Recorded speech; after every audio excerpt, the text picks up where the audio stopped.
Le morning, les GG, tout sur les dessus de l'actu, les grandes gueules. Parler beaucoup, manger l'argent, voyager beaucoup seulement, mais travailler beaucoup, créer des choses, emploi des jeunes, non, non, non.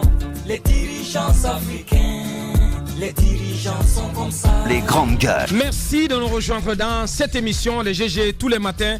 Vous avez rendez-vous avec cette équipe, 3 possibilités, voire 4, pour interagir à nos sujets et à nos débats dans cette émission. Si vous êtes abonné Orange, GG au 8037, le numéro, le lien court qui s'affiche juste en bas de votre écran. Vous avez également la possibilité de nous contacter via notre site internet www.espacefmguinée.info ou sur Twitter #espacegg. Vous avez également la possibilité de nous saisir via le 657 39 13 13. Tous ces contacts donc à votre disposition pour réagir à notre émission, à nos sujets. Merci de nous écouter en province sur 99 à Cancan, 99.7 à Zérékoré, à Kekedou, à Macenta, mais aussi à Beila. Le plaisir est pour nous de vous servir. À la une, climat des affaires, la Banque mondiale souligne que les pays d'Afrique subsaharienne ont établi un nouveau record pour la 3e année consécutive. En 2018, selon la Banque mondiale, ces pays ont mené 107 réformes destinées à améliorer la facilité de faire des affaires pour les petites et moyennes entreprises. Selon en tout cas le rapport 2018 de la Banque mondiale, le rapport Doing Business. Quelle est la part de réforme de la Guinée que la Guinée revendique? Dans ce rapport, le climat des affaires s'est-il considérablement amélioré en Guinée sous Alpha Condé? On va poser la question à M. Namouri Kamara. Il est le nouveau directeur général de l'APIP, Agence pour la promotion des investissements privés. Il est donc à sa première dans les grandes gueules. Le site du centre directionnel de Koloma, objet d'opérations de déguerpissement engagées sous la férule de l'État depuis quelques semaines. Plusieurs habitations et installations de toute nature dans le viseur des pelleteuses du ministère de la Ville et de l'aménagement du territoire. Et d'autres sont déjà démolis. Au sein de l'opinion et de la classe politique, le tollé est général. Plusieurs voix continuent de s'élever pour pointer la façon de procéder de l'État. Plus de 10 000 personnes issues de quantités de ménages, des centaines d'élèves, parmi lesquels des candidats au baccalauréat 2019, sont impactés par ces déguerpissements selon des statistiques fournies par un collectif de victimes. Quelle est la lecture qu'il fait de ces déguerpissements? Que sait-on de l'érection du site de Koloma en centre directionnel? Dans quelles conditions cette zone a-t-elle été occupée? Peut-on pointer une quelconque responsabilité des occupants? Invité exceptionnel des GG ce matin, M. Mansour Kaba, il est le président du parti PAG. Il a été ministre de l'urbanisme et de l'habitat de l'urbanisme sous le CNDD. Et ça, vous le savez, donc il a une lecture avisée sur la question de Koloma. D'autres sujets viendront s'ajouter à ce menu copieux pour votre information. Mais non, mais je suis complètement dépassé. Nous avons notre marabout de retour. Vous êtes de quelle confrérie, Moussa? La confrérie Mouride ou Tidjani? Je ne sais même pas d'abord. C'est pas possible. De retour, ouais. Notre Cristiano Ronaldo. C'est le syndrome. Non, notre Zidane. C'est le syndrome du Sénégal, je sais pas du. Est-ce que c'est Moussa Moïse Mbaké? Notre Zidane de retour. Bonjour. Bonjour Abaka Diallo. Bonjour à tous. Maïfi. Bien. Vous pouvez continuer un peu, Moussa? Non, je m'arrête là parce que. Vous voulez pas. C'est pas une émission en Wolof quand même. C'est pas en Wolof, c'est pourquoi je m'arrête là. Donc voilà. Et ce boubou, c'est le boubou des marabouts Non, pas du tout. En fait, c'est un mode vestimentaire. C'est le sérigne. Voilà, c'est le sérigne. Les grandes gueules. Moussa Ibn Hot. Ibn Mbaké. Mais tout heureux de te retrouver, Moussa, franchement. Non, mais c'est beau. Franchement. Voilà, c'est authentique. Non, mais c'est vrai. C'est vrai. Quand c'est beau, il faut le dire. C'est l'expression du génie créateur de nos compatriotes du côté du Sénégal, notamment de Sandaga que vous connaissez bien. Bien sûr. Parce que le marché de Sandaga. Sincèrement, nous avons des compatriotes qui ont du talent et qui le prouvent tous les jours au Sénégal en contribuant fortement à soutenir l'économie sénégalaise. Parce qu'au marché artisanal de Sandaga, ce sont que des Guinéens, particulièrement en tout cas en majorité, qui travaillent là. Et quand vous vous rendez compte de ce dont ils sont capables avec simplement du textile et des fils, vous vous dites mais pourquoi, bon sang de bon Dieu, ils ne le font pas en Guinée? Ben, il y a énormément de raisons à tout cela. Moi, je pense que c'est une manière de les encourager que de porter ce boubou. Je me sens petit dedans, mais en même temps, ça me... Il faut arrêter quand même. Il faut arrêter quand même. Je pense. Merci. Hommage donc à ces compatriotes du côté du Sénégal. Et d'ailleurs, il faut le dire, il y a quelques jours, nous avions dans notre bureau le président de l'amicale des jeunes étudiants et stagiaires guinéens du Sénégal. C'est la plus grosse association. Étudiants, élèves et stagiaires guinéens du Sénégal. Justement, c'est la plus grosse association. Qui prépare déjà un événement justement, un salon, je crois de l'emploi, quelque chose comme ça, ou des entreprises qui doit avoir lieu très bientôt. Et il nous a appris des choses qui nous ont laissé parfois sur le séant. Figurez-vous que le chef protocole du président Macky Sall est guinéen. Et on apprend, et d'ailleurs ça se voit au Sénégal, vous avez des Guinéens au niveau de tous les escaliers de l'économie sénégalaise. Merci. Simplement parce qu'on perd, nous, on ne sait pas comment valoriser nos cerveaux. C'est normal donc que les autres en bénéficient et les utilisent. Merci. Bonjour Ruby. Bien. Bonjour. Non, mais enfin, je demande aux techniciens à ce que tous les gros plans aujourd'hui soient fixés sur Moussa Moïse Mbaké. De toutes les façons, c'est très joli à voir les textures, mais je pense que mon ami aurait dû choisir une autre couture. Hein. Bien, merci. En tout cas, ce qu'il faut souligner, c'est que la voix et les contributions de qualité de Moussa Moïse nous avaient tellement manqué dans cette émission. Bien. On en vient à l'actualité, Mohamed Mara. COCAN 2025, c'est l'actualité. Le comité de pilotage a été nommé hier par arrêté du Premier ministre. Je me pose des questions. La première, c'est est-ce que la Guinée officiellement s'est encore vue attribuer la CAN 2025? Officiellement en tout cas. Officiellement, la question reste posée. Ce n'est toujours pas le cas. La deuxième question. Le président de la République avait pris un décret nommant, si vous voulez, un comité de COCAN. Un comité de pilotage. Justement, le président qui a nommé le comité de pilotage. Quoique c'était pour, comment on appelle ça, la CAN 2023, mais dont l'édition donc a été reportée.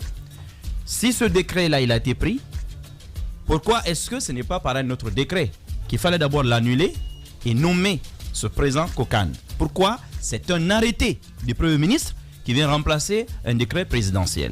Ça, c'est quant à la forme. La troisième, je me pose des interrogations par rapport à la composition même de ce COCAN-là. Je remarque par exemple que des personnalités éminentes de football de notre pays ne sont pas là. C'est le cas par exemple de KPC, je remarque cela. Je remarque aussi le retour en grâce, mais je mets ça entre guillemets, de monsieur Ibrahim Blasco Bari, qui a des démêlés sérieuses avec la justice.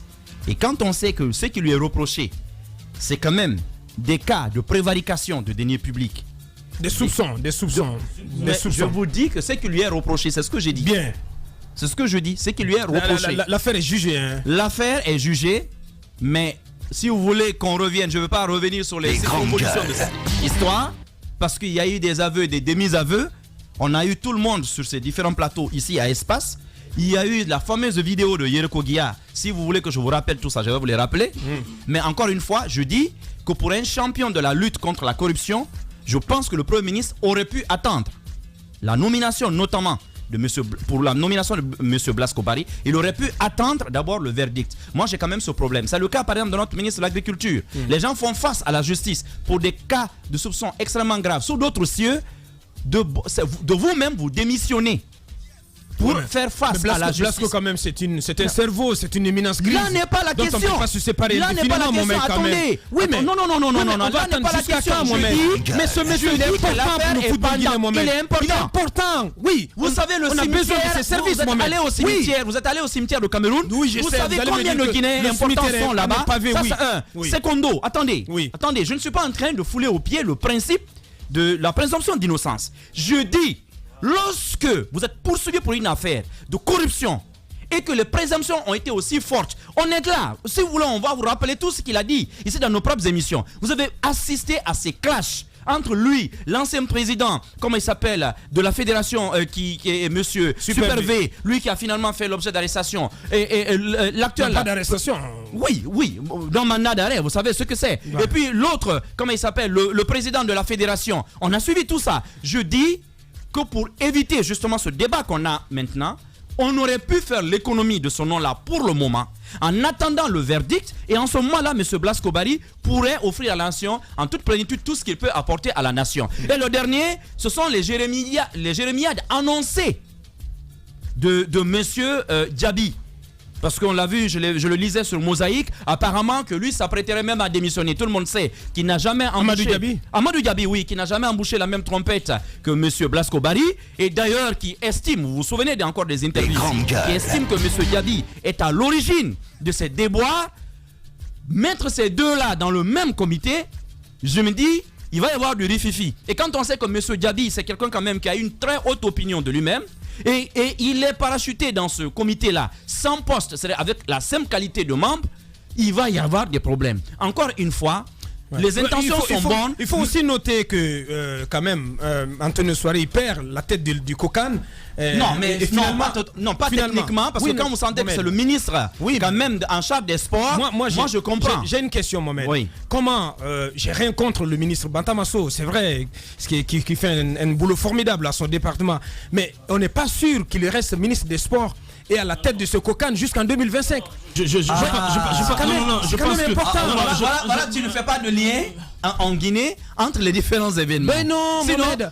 Justement, le parachutage même du ministre à la tête de ce comité, justement, son parachutage à la tête de ce comité en dit assez long sur d'autres questions. Je me suis posé la même question ce matin. Le gouverneur, les gouverneurs qui sont à l'intérieur de ce comité, les différents gouverneurs, qu'est-ce qui nous garantit qu'ils seront gouverneurs jusqu'à la CAN 2025? Non, là ça se comprend. C'est pas là ça se comprend puisque ces régions-là vont abriter des sites. Je suis sur ma fin en ce qui concerne ce comité. Non, pour les gouverneurs, ça se comprend. Il y a aussi le cas de Fadi Ouazni. Oui, mais permettez-moi de m'élargir un peu là-dessus, parce que effectivement, j'ai une discussion avec le ministre Bantamasso autour de cette question. Alors, selon ses explications, je dis bien selon ses explications, le premier comité qui a été mis en place, c'est lui qui me le dit, a été mis en place un peu dans la hâte, et que finalement ce comité-là, sa composition ne faisait pas objet de choix de personnes dans les régions. Selon lui, ce qui a attiré l'attention du ministère, et notamment de lui, et il a fait cas au président de la République, qui lui a mandaté évidemment de proposer un nouveau comité en collaboration avec le Premier ministre. Il le dit très bien que c'est le président de la République qui l'a mandaté. C'est vrai que la forme, on se pose la question, la forme c'est bien évidemment ce que soulève Marat, c'est-à-dire que c'est un décret qui annule un décret puis vient un arrêté, ce qui n'a pas été fait. Mais sur le fond, je pense qu'il a eu mandat du président de la République d'annuler le premier comité parce que selon eux, des représentations à l'intérieur n'étaient pas faites. Notamment les préfectures, les gouvernorats, etc. devraient voir des membres sur place, sur terrain, intégrer le comité là parce que c'est un travail qui sera fait sur toute l'étendue du territoire. Et l'autre opportunité du changement du comité, c'est que le comité a été mis en place selon toujours le ministre un peu trop tôt. Parce que selon lui, le comité ne se réunissait pas et il fallait, s'il se réunissait, il fallait dégager un budget pour effectivement leur donner ne serait-ce que des per diem de transport et des per diem de travail, puisque ce sont des gens qui laissaient leur travail traditionnel pour venir travailler au sein du comité là. Donc selon lui, il fallait attendre, il fallait mettre non seulement un comité représentatif des régions en place, mais attendre un peu plus à l'approche de la CAN pour activer le côté travail de certaines commissions. C'est vrai que certaines commissions vont commencer à travailler maintenant là, notamment. Les commissions ne sont pas nommées encore. Oui, mais ne sont pas mises en place. S'ils sont mises en place, ils vont commencer à travailler maintenant parce qu'il y a les commissions. Rien n'est garanti que tu vas continuer, tu vas être reconduit dans ta commission. Non. Notre cas a été déjà annulé. Moi, je fais pas partie du nouveau comité, notamment beaucoup d'entre nous ne font plus partie de ce nouveau comité. Il faut attendre la composition de la commission. Je veux dire, encore une fois, il faut aller plus loin dans la réflexion. Il y a certaines commissions qui vont déjà commencer à travailler maintenant, notamment les commissions réflexion sur la mise en place des infrastructures qui vont servir à abriter cette CAN. Et l'autre question que j'ai envie de me poser, c'est le fait que Blasco soit au sein. Je suis d'accord qu'il y a une présomption d'innocence jusqu'à preuve de contraire jusqu'à ce que la justice se tranche la question, mais je pense qu'au niveau où nous sommes, c'est une CAN, c'est l'image de notre pays, c'est une organisation effectivement qui sera regardée à travers le monde. Et donc, ce sera une occasion pour nous de vendre la Guinée. À ce niveau-là, je pense qu'on a quand même besoin d'expérience de certains hommes qui sont longtemps restés dans les sérails de l'Afrique du foot. Roby, et on a besoin de ces expériences. La lecture d'un spécialiste, du journaliste sportif Sega Diallo et derrière Moussa Moïse et Tamba vont réagir. Sega Diallo en direct. Bonjour Sega Diallo. Bonjour Aboubacar et bonjour. Alors Sega, on a vu la mise en place de ce nouveau comité qui va gérer la CAN si bien évidemment elle nous est définitivement attribuée. En tant que spécialiste du football, quel regard as-tu sur la mise en place, la composition de ce nouveau comité et l'opportunité de la mise en place de ce comité? Merci chers collègues, et pour démarrer je vous donne une info exclusive Football Factory. La Confédération africaine de football a saisi le gouvernement guinéen et la Fédération guinéenne de football pour confirmer l'octroi de l'organisation de la CAN 2025 à la Guinée. Donc il n'est plus question de douter de cette opportunité. Officiellement la Guinée a été saisie par courrier et donc les choses sont claires à ce niveau-là. Maintenant, moi, je voudrais d'abord, avant d'entrer dans l'analyse, remercier les autorités pour m'avoir fait confiance dans l'ancien comité dans lequel je n'ai jamais officié au passage. Ça en dit long sur un peu l'aberration qui était celle d'organiser la CAN 2023. Parce que techniquement et en termes d'appui politique, ce comité n'a bénéficié de rien et n'a pu rien faire. Maintenant, la faute n'est pas forcément seulement au gouvernement. Le comité également n'a pas peut-être eu la démarche nécessaire pour pousser le gouvernement à faire le travail nécessaire. Deux observations. Premièrement, il est important de savoir que c'est le gouvernement guinéen qui organise la CAN, même si c'est la Fédération guinéenne qui porte cette candidature et qui fait les démarches administratives, qui est l'interface avec la Confédération africaine de football. C'est un engagement politique. Donc il est hors de question de penser qu'une fédération peut à elle seule porter ce projet. Deuxième observation, il s'agit de la composition de ce comité. Je constate qu'il y a la présence de conseil du Premier ministre, du ministre des Sports en personne qui préside le comité. Ça veut dire que le gouvernement reprend les choses en main. Ça, c'est une observation personnelle et que je pense aujourd'hui qui envoie un signal. Le gouvernement va se décider à mettre les moyens pour que le comité puisse travailler, puisqu'ils ont repris les choses en main. La présence des gouverneurs de région est quelque chose d'important dans la mesure où certains stades, certains sites sont décentralisés dans ces lieux. Maintenant, il faut aussi noter la présence d'hommes d'affaires. Fadi Ouazmi vient, il y a toujours la présence d'Antonio Soiré et d'autres personnes ressources qui, au niveau de la fédération, comme Amadou Djabi, sont encore là. C'est quelque chose d'important qu'il y ait une sorte de partenariat entre l'État et les privés. Où se situera le problème, c'est si le gouvernement ne met pas les bouchées doubles. Le président de la République s'est engagé devant le président de la CAF et celui de la FIFA à organiser 2025. Il n'y a plus trop de discours. Les formes et les fonds ne diffèrent pas. Quant au cas Blasco, pour moi, seul le Premier ministre peut répondre à cette question puisque c'est lui qui prend l'acte. On sait tous qu'il est en procédure judiciaire avec la Fédération guinéenne de football concernant une affaire où il est impliqué avec Salifou Camara et Morton. On ne sait pas s'ils seront désignés coupables, ça c'est la justice qui va le déterminer, mais moralement c'est au Premier ministre d'expliquer sa décision de nommer quelqu'un qui est en procédure. Et contact par rapport à cette situation.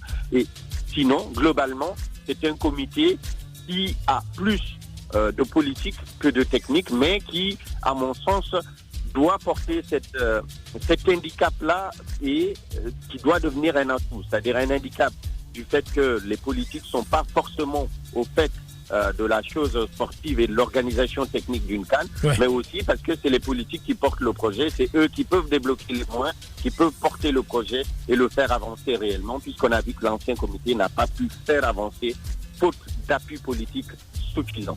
Sega Diallo, journaliste sportif en direct dans cette émission. Moussa Moïse. Vous qui êtes dans le secret du football guinéen, est-ce que cette fois-ci, on peut dire que cette deuxième attribution est la bonne, Sega Diallo?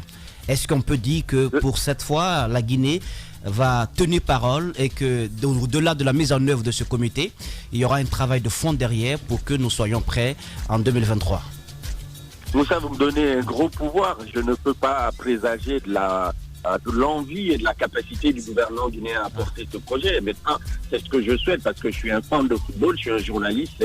C'est quelque chose que j'adorerais voir dans mon pays avant la fin de ma carrière de journaliste, c'est qu'on organise comme d'autres pays de la sous-région une compétition de cette dimension-là. Ça nécessite beaucoup d'engagement, mais beaucoup de moyens aussi. Et le gouvernement, je pense, prend la mesure puisque le Premier ministre met 2 de ses conseillers dans ce comité et fait appel à des gens du milieu des finances. Un homme comme Fadi Ouazni peut lever et connaît un peu comment lever des fonds à l'étranger. Antonio Soare, on n'en parle pas, son engagement et son implication au niveau du football.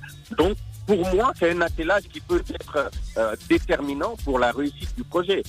Tout cela doit être porté par la volonté politique, puisque, je vous le dis encore une fois, même pour poser un caillou, il faut que le gouvernement décide et autorise à ce que ça soit fait. Donc, c'est le principal point. Si le gouvernement décide que la Guinée va être à la hauteur, je pense qu'ils vont se donner les moyens de travailler avec le secteur privé et des fonds souverains pour lever les fonds nécessaires pour nous permettre de développer ces infrastructures-là et de nous mettre aux normes des cahiers de charges de CV.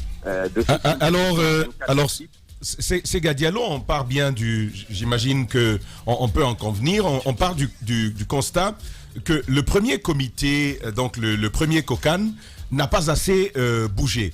Probablement 2 à 3 réunions au plus grand maximum. Ce nouveau comité, on comprend bien que l'on veuille aller de l'avant. Mais il y a cet enjeu politique derrière l'organisation de la Coupe d'Afrique des Nations. C'est que 2020, un nouveau président va arriver. Et est-ce que de l'analyse, on peut entrevoir une sorte de risque? Est-ce qu'il y a des risques, par exemple, que vous qui êtes professionnel de la question, pouvez nous aider à percevoir? Je pense que un État, c'est la continuité. Je pense que quels que soient les agendas et les gouvernements qui se succéderont, la Guinée est engagée avec la Confédération africaine sur un agenda pour 2025. Maintenant, personne ne peut présager de quel gouvernement ou de quelle autorité sera là en 2025. Bien entendu, je ne vais pas passer pour un divin. L'important, c'est de se dire oui, quel est le mécanisme qu'on met en place pour organiser une Coupe d'Afrique des Nations. À partir du moment où cette mécanique est mise en place, quels que soient les animateurs de la mécanique, je pense que les résultats attendus sont les mêmes. Et de mon point de vue, c'est cet engagement dont on a besoin de toutes les autorités de ce pays par rapport à l'organisation de cette CAN. Ceux de maintenant et ceux de 2021, 2022 jusqu'à 2025. Il faudra un travail continu sur la question avec une ambition de réussir cette compétition. Sega Diallo, donc en direct dans cette émission. Dernière question sur le cas Amadou Diaby. On apprend déjà qu'Amadou Diaby menacerait de quitter ce COCAN, de bouder ce COCAN 2025. Qu'est-ce que vous en savez? Est-ce qu'il a raison de vouloir quitter ce comité? Je pense que Amadou a eu des entretiens avec les autorités au plus haut niveau qui lui ont expliqué les tenants et les aboutissants de la question. Il est engagé auprès de la Fédération guinéenne de football en tant que premier vice-président et je pense que naturellement son rôle et son travail est d'accompagner comme il l'a fait sur la période du problème du glissement. Il s'est engagé, il a participé auprès du président de la Fédération à discuter avec les instances de la CAF pour assurer et faire en sorte qu'une solution soit trouvée. Et je pense que, nonobstant certaines questions, notamment la présence d'un certain nombre de personnes dans ce comité, il va devoir jouer son rôle et au sein du comité et en dehors, puisque la Fédération est un partenaire de la CAF et de la Guinée dans ce projet. Donc il n'a aucune raison de se plaindre ou de grimacer. Après, les états d'âme personnels, on ne peut pas les empêcher. Maintenant, on a des responsabilités quand on est un officiel, on doit les assumer. Je pense que Amadou, depuis qu'il est à la fédération, fait preuve de beaucoup d'engagement et ça, on ne peut pas lui dénier. Bien, Sega Diallo en direct dans cette émission. Merci, chers confrères, merci de votre contribution de qualité. On vient d'écouter Sega Diallo. Merci à vous. Bien. À très bientôt. À très bientôt. Véritable success story de la radio Espace Guinée, les grandes gueules, détentrices des meilleurs scores radio en Guinée, de la meilleure émission talk show, a donné le créneau horaire du départ au bureau et du retour à la maison, récoltant depuis des années consécutives le titre d'émission la plus écoutée en Guinée, toutes catégories confondues.